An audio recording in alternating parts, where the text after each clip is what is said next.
So, my aunt performed Umrah in Ramadan last year, and she was convinced she fulfilled her Hajj obligation. Wait, that's actually a really common misconception. I know, and when I tried explaining that it's different, she got confused about what scholars even mean when they say the reward is equal to Hajj.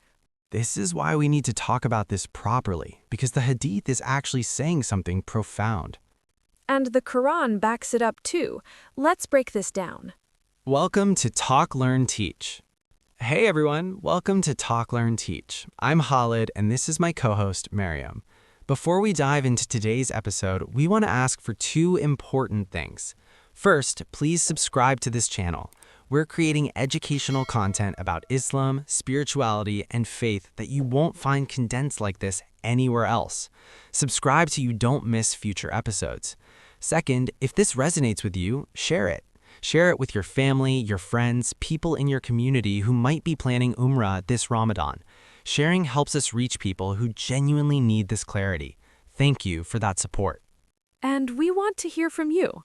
Comment below with your thoughts, questions, or if you have personal stories about performing Umrah in Ramadan. We read every comment, and your questions inspire future episodes. Now, let's talk about something that creates a lot of confusion in Muslim communities: the relationship between Umrah and Ramadan and Hajj. The confusion comes from a single hadith that gets repeated a lot, but people don't always understand what it's actually saying. Exactly. The hadith is narrated by Ibn Abbas, and it's in both Sahih al-Bukhari and Sahih Muslim, the two most authentic collections of hadith. The Prophet Muhammad said, "Verily, the Umrah pilgrimage during Ramadan is equal to Hajj." People hear that and immediately think it means Umrah in Ramadan replaces the obligation of Hajj. But that's not what the scholars are saying at all. Exactly. Let me explain the context because it's crucial and reveals the compassion in Islamic teaching.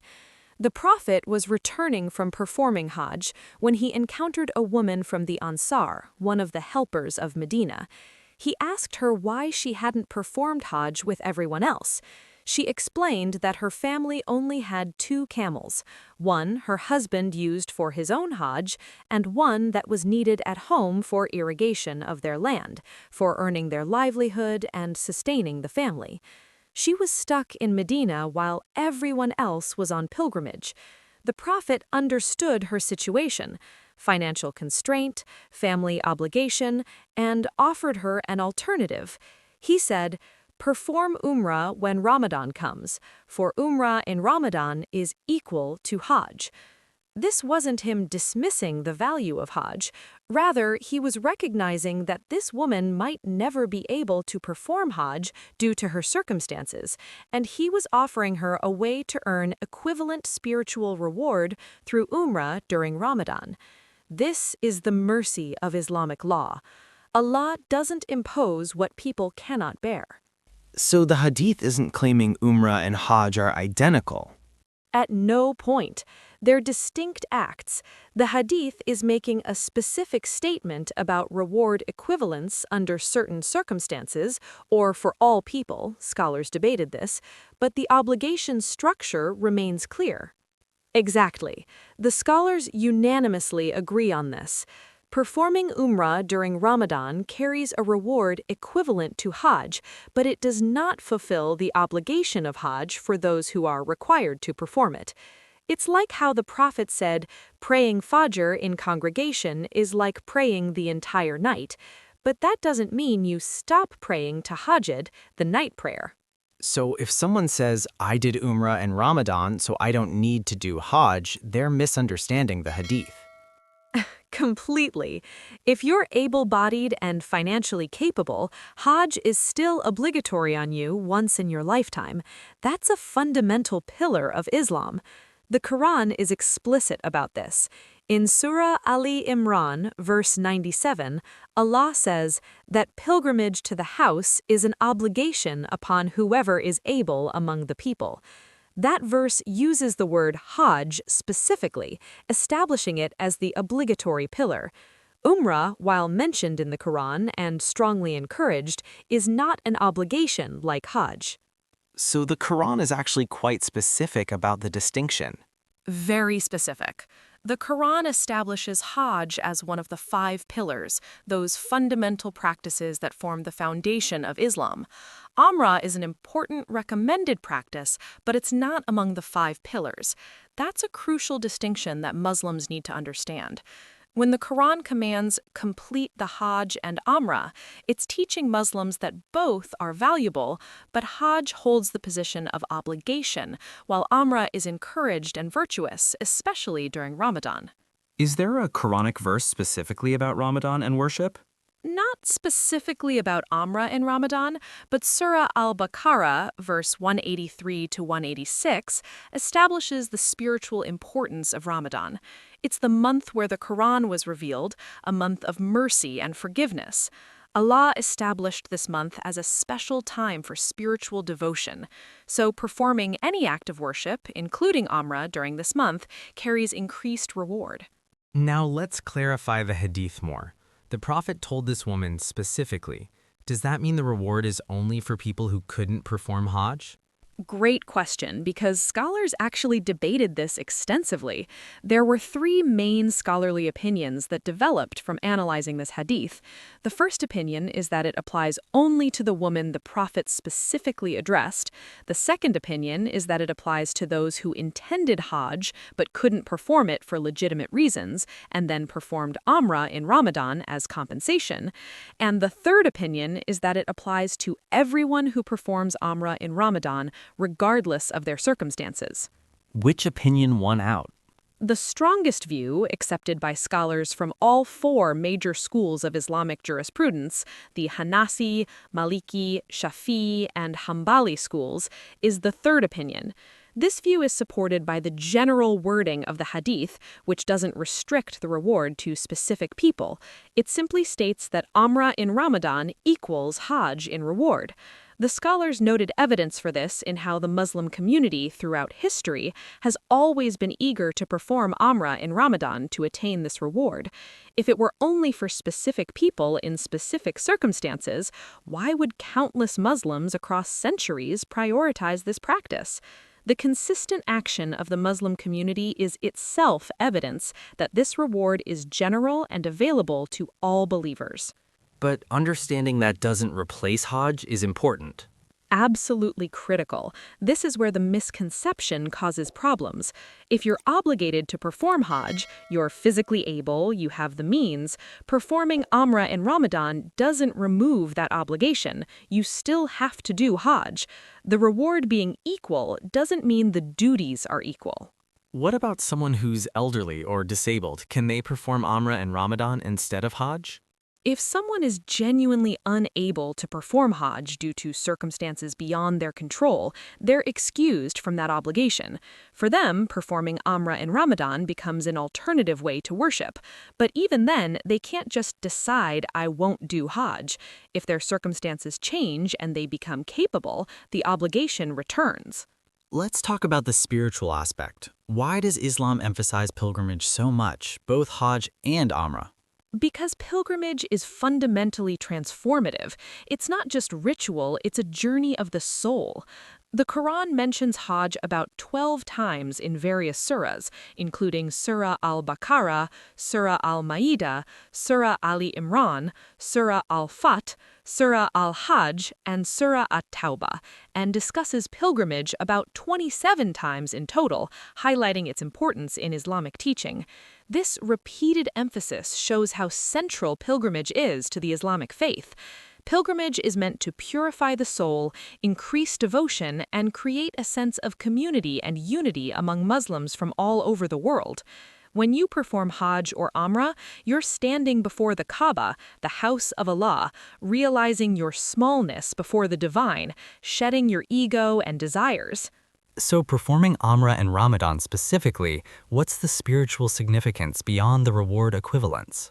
When you perform Umrah during Ramadan, you're engaging in heightened worship during the most blessed month of the year. The companions understood this deeply. Abu Bakr ibn Abdurrahman would only perform Umrah during the last 10 nights of Ramadan. He had this practice and would deliberately avoid Umrah in other months. The great scholar Sa'id ibn Jubair and the Mufassir Mujahid were known for performing Umrah in Ramadan from Al-Jirana. They understood the spiritual elevation and the magnification of reward that comes from combining these two acts. The companions Atta and his contemporaries would also prioritize Umrah in Ramadan, making it a deliberate practice to earn these multiplied blessings. So even the earliest Muslims prioritized this? Absolutely, and they did it specifically to maximize their spiritual rewards and get closer to Allah. The companions didn't just understand the hadith intellectually, they lived it, they practiced it, they made effort and sacrifice to be in Mecca during Ramadan to perform Umrah. Their actions teach us the practical significance of this opportunity. Now, practically speaking, what does someone need to know if they want to perform Umrah in Ramadan? Is the process different? The ritual of Umrah itself is fundamentally the same regardless of when you perform it throughout the year. The steps are you enter the state of Ihram with the intention of performing Umrah, you travel to Mecca, you perform tawaf around the Kaaba 7 times, you pray 2 rakats behind the Maqam Ibrahim if possible, you drink from the Zamzam water, you perform sa'i, the walking between Safa and Marwa 7 times, and then you exit the state of Ihram. But practically speaking, yes, Ramadan Umrah is very different in its experience and context. During Ramadan, Mecca and Medina are filled with millions of pilgrims performing Umrah while also fasting.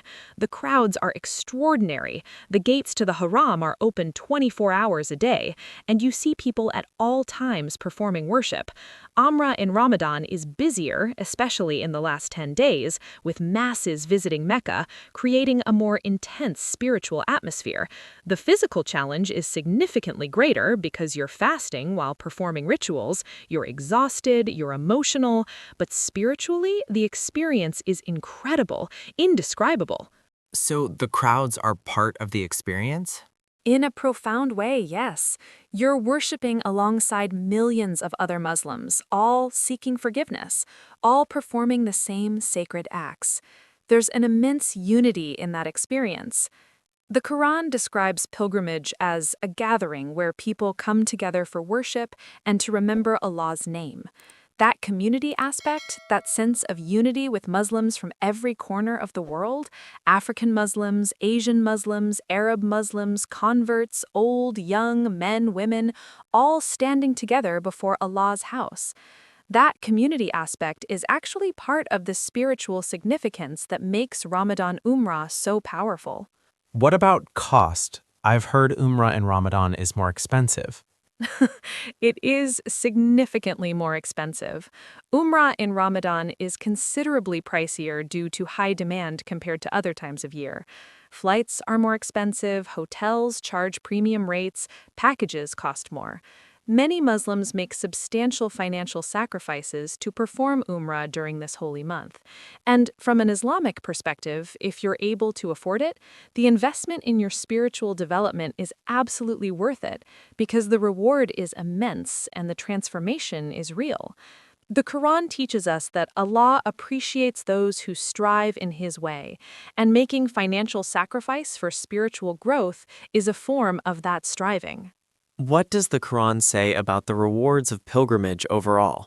The Quran teaches that pilgrimage is fundamentally an opportunity for Muslims to observe Allah with awareness, seek forgiveness, experience repentance, and achieve self-renewal, thereby fostering a deeper and more meaningful connection with their Creator.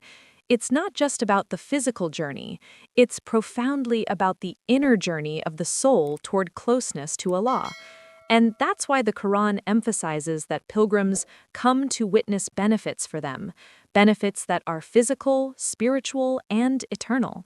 What about the hadith about what happens after you perform Umrah in Ramadan? Does it have consequences in the hereafter?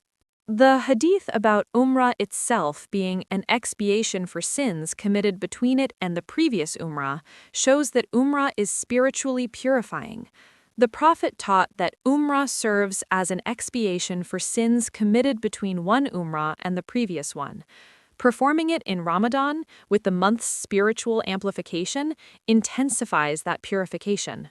So if someone performs Umrah in Ramadan sincerely, seeking forgiveness, they're spiritually cleansed.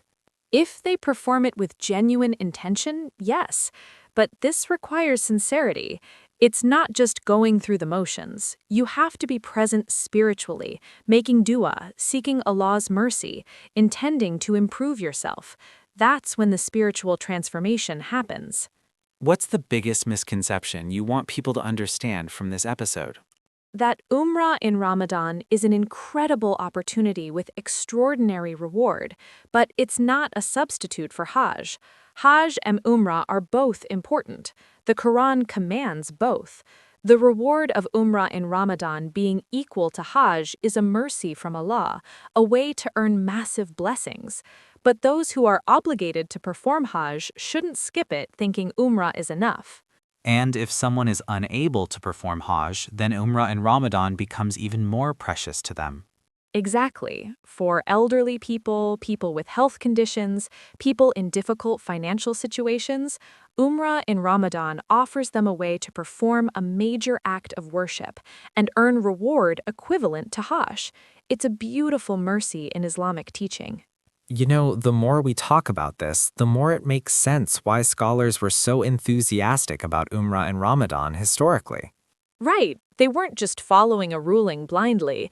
They understood the profound spiritual opportunity. They made it a priority during the blessed month.